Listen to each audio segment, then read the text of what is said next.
নমস্কার, কেমন আছো সবাই?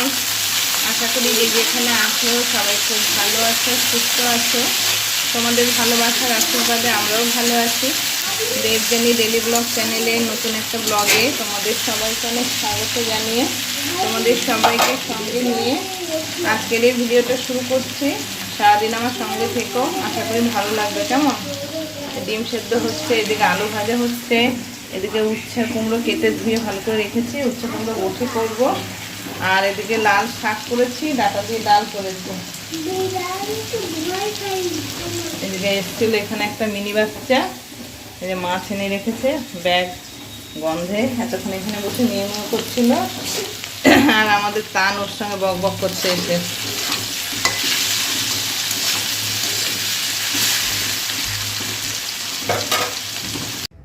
সেই সকালে তোমাদের সাথে কথা হয়েছে, তারপর তার সারাদিনে কোনো কিছু তোমাদের সাথে শেয়ারই করতে পারলাম না।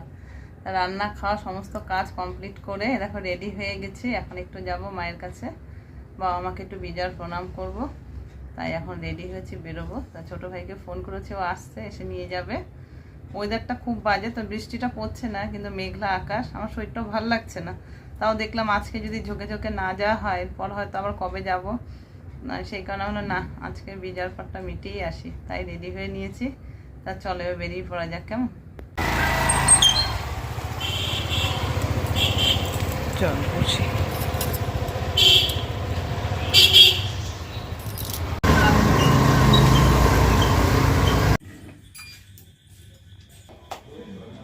বাবা পুজো করছে, সন্ধে দিয়েছে, এখন পুজো করে ভোগ লাগিয়ে আর মনে মনে মনে কীর্তন করছে। যাক, রেস্টুরেন্টে খাবারের অর্ডার দিয়ে এখানে একটু দাঁড়িয়েছি ফাঁকায়। মোগলাই আর এগ রোলের এখন তৈরি হচ্ছে, হোক ততক্ষণ একটু দাঁড়াই। সেখানে একটু দাঁড়িয়ে আছি, চলে এসেছি বাড়ি থেকে বেরিয়ে বিজয় করে। ঠিক আছে, নমস্কার, কেমন আছো সবাই? আশা করি যে যেখানে আছো সবাই খুব ভালো আছো, সুস্থ আছো।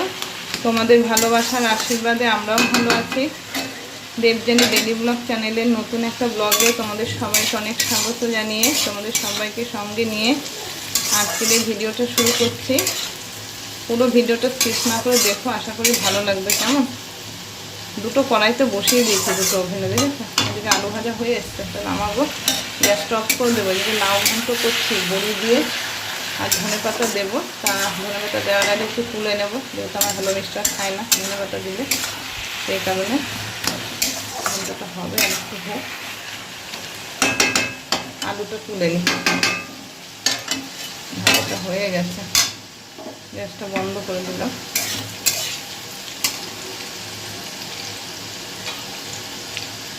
দাঁড়া, তুলে নিই আলুটা। ধনে পাতা দিয়ে দিয়েছি, এদিকে ধনে পাতা ছাড়া তুলেছি, আলু ভাজাটাও তুলে নিয়েছি। লাউ ঘন্ট হয়ে গেছে, গ্যাসটা অফ করে চলো নামিয়ে নিই। এই হ্যাঁ, বকফুলে বড়া দুপুরে করবো। এই দেখো, লাউ ঘন্ট, আলু ভাজা, ভেন্ডি আলু তরকারি করেছি সকালে, হয়ে গেল তিনজনের খাওয়া। আর মূলো ধনে পাতা দিয়ে ডাল হয়েছে, আরও এক গামলা রয়েছে। যাই হোক, এখন এই হলো, এখন খেতে দেবো রিককে। তারপর আরও কি কি রান্না করবো সেগুলো তোমাদের সাথে পরে সব শেয়ার করছি। কেমন? তেলটা গরম হয়ে গেছে, আজকে একটু চচ্চড়ি করবো। একটা শুকনো লঙ্কা দিয়ে দিলাম ফোড়নে, তো কালো জিরে দিলাম। পটল, আলু, বেগুন, ডাটার যে লাল শাকের যে ডাটা সেগুলো দিয়েছি। আমার ওদিকে কফি এনেছে, কালকে কফি খেয়েছিলাম, কালকে না পরশু দিন, সেই কফির ডাটাটা একটু প্রেশারে দিয়েছি। এগুলো দিকে সেদ্ধ হচ্ছে, ওটা সেদ্ধ হতে খুব সময় লাগে, তা নাহলে আবার খাওয়া যাবে না। সেই কারণে ওটাকে সেদ্ধ করতে বসিয়েছি, দুটো সিটি দিলেই নামিয়ে দেবো। ততক্ষণ এদিকে তরকারিটা একটু ভালো করে মজিয়ে ফোড়ন দিয়ে দিলাম, 4-5টা কাঁচা লঙ্কা ছিঁড়ে দিলাম, আর নুন হলুদ করে লবণ দিয়ে দিলাম, দিয়ে দিলাম। আগের দিন যে চচ্চড়িটা করেছিলাম ওটা খাওয়া খুব ভালো খেয়েছিল, সেই কারণে ভাবলাম তাহলে আজকেও করে নিই, রয়েছে যখন সবই চচ্চড়ি করার মতো। আজকে নিরামিষ আমাদের শনিবার, সেই কারণে চচ্চড়িটা করবো। আর ওদিকে আগে কী কী রান্না করেছি তোমাদেরকে সবটাই দেখিয়েছি। তাহলে একটু ভালো করে নাড়াচাড়া করে ঢাকা দিয়ে দেবো, আঁচটা কমিয়ে দেবো। এটা ভালো করে মজে সেদ্ধ হোক, ততক্ষণ কপির ডাঁটাটা সেদ্ধ হয়ে যায়, তারপর এর মধ্যে ঢেলে দেবো। গ্যাসটা কমিয়ে দিই, আস্তে আস্তে হোক।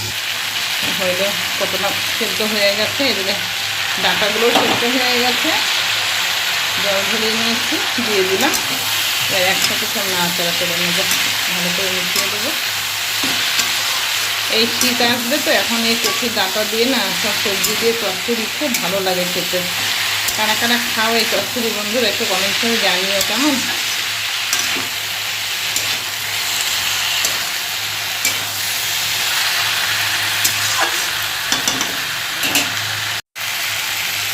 একটু চিনি দিয়ে দিলাম, কারণ নিরামিষ চচ্চড়ি না একটু মিষ্টি মিষ্টি ঝাল ঝাল দিয়ে খাবে, ভালো লাগবে।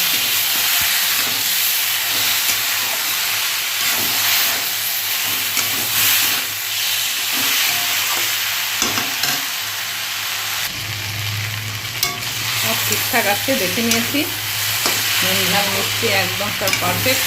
চলো এবার গ্যাসটা করে নামিয়ে নিতে না।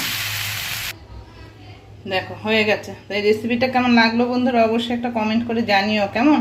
আর এইভাবে চচ্চড়ি যারা খাওনি কখনো, একবার হলো খেও, দেখবে খুব ভালো লাগে খেতে।